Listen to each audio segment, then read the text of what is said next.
So tell us your name, tell us your party affiliation, and what you're running for.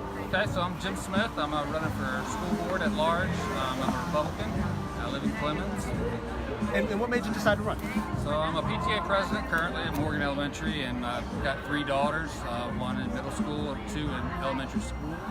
And I've been involved ever since Abby started school back in 2010.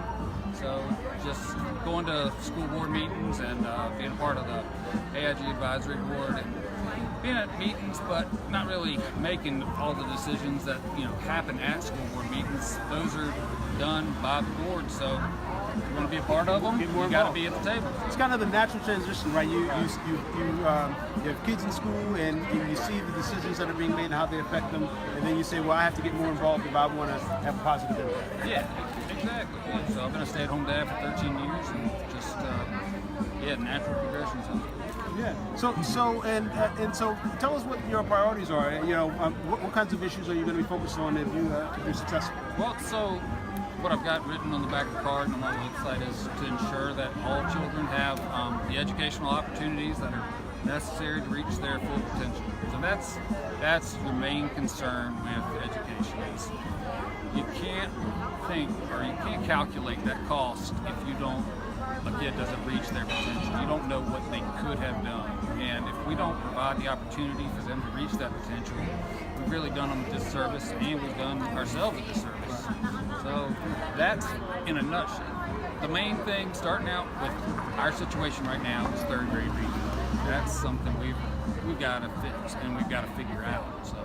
I'm glad you mentioned that. So the Urban League did a study about a year ago, and one of the things that shocked people were those 3rd grade reading rates, 3rd grade reading and math rates. And it was both the fact that they were so low, but then also the fact that we were being outperformed by all the other metropolitan areas. And I think one of the things that people wrestle with is, how do you fix it? There's the $1 million question right there. But I think we've got places that are doing it. So we might have, and this is something, a tangent, but professional development. I firmly believe in it. As a PTA president, I write checks for it a lot. But I'd like to write checks to our teachers that develop our in-house professional development. And we've worked into that with our teacher academy. That's something where and it goes into teacher pay, but old teachers that have been in the positions for longer and up in the scale where they're not getting the raises, but if they're developing this professional development, it's a way for them to. It's not always just about pay that they need, but to feel respect as hey, you're being really successful with this. Can you develop something for our other teachers to use? Well, so I think that's something that we can really find those teachers that are being successful and recreate. There's also so over time, teaching processes change and mature, and also technology changes, right? And technology is in the classroom like never before, and so there's always something new to learn, especially when you think about kids coming in and they're connected. Touch every piece of flat glass. Oh, this is a touch screen. This is my 6-year-old. No, this isn't. Right. It's the craziest thing. My 4-year-old will come and touch my computer. I'm like, it's not. It's broken. It's broken. I was like, well, you have to type on this one.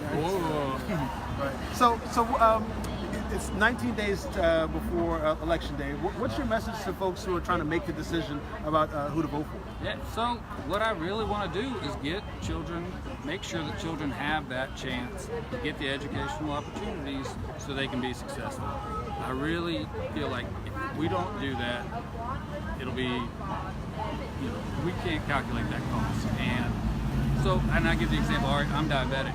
That's something, do we have the kid that's going to cure diabetes here? And we don't make this kid into his full potential, are we missing out on that? That's not that outlandish of a thought. So I think we have a lot of talent, and we've got a lot of kids here that we need to serve and make sure that we serve them in the best way possible.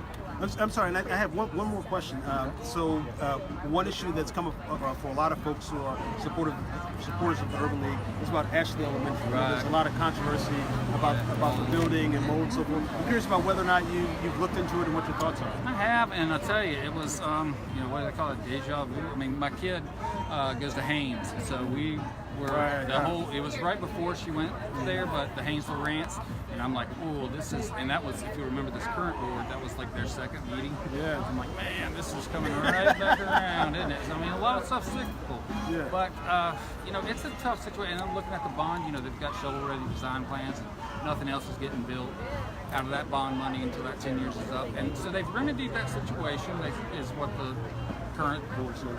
That's what they say. So that's the process right now, where it's, you know, clean, you know, obviously continuing to inspect that, make sure, you know, that maintains. Like, so next year, after the cycle of using those chillers and you know, what they call crack units. Yeah, it's crazy. When they had that, that's a brand name, apparently, exactly, right? yeah, but that took a while. So once they've used that equipment, make sure that it does maintain, you know, mold-free.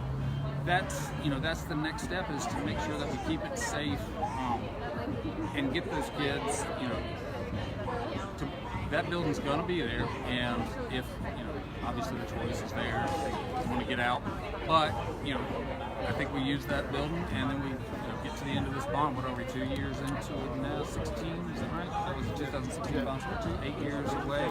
I mean, it's unfortunate that they were not on the bond, but I mean, Haynes was, we're still at Hill, and actually, when they bought us a chiller for Haynes, I was like, man, we're not going to make it. So it's not everything could be included in the bond, and that's the fact of, you know, there was only so much money.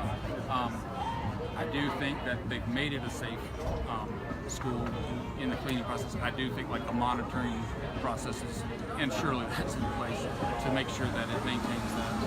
Well, so tell us again your name, your party affiliation, what you're running for, and how folks can connect with you. Great. So yeah, I'm Jim Smith. I'm running for school board at large. So I'm on every ballot for Forsyth County, doesn't matter where you live.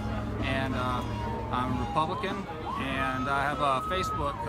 It's Jim Smith for school board. You can search that, and I'm right there. Jim, thank you very much. All right, We thanks for appreciate having you me. coming out. Thank you.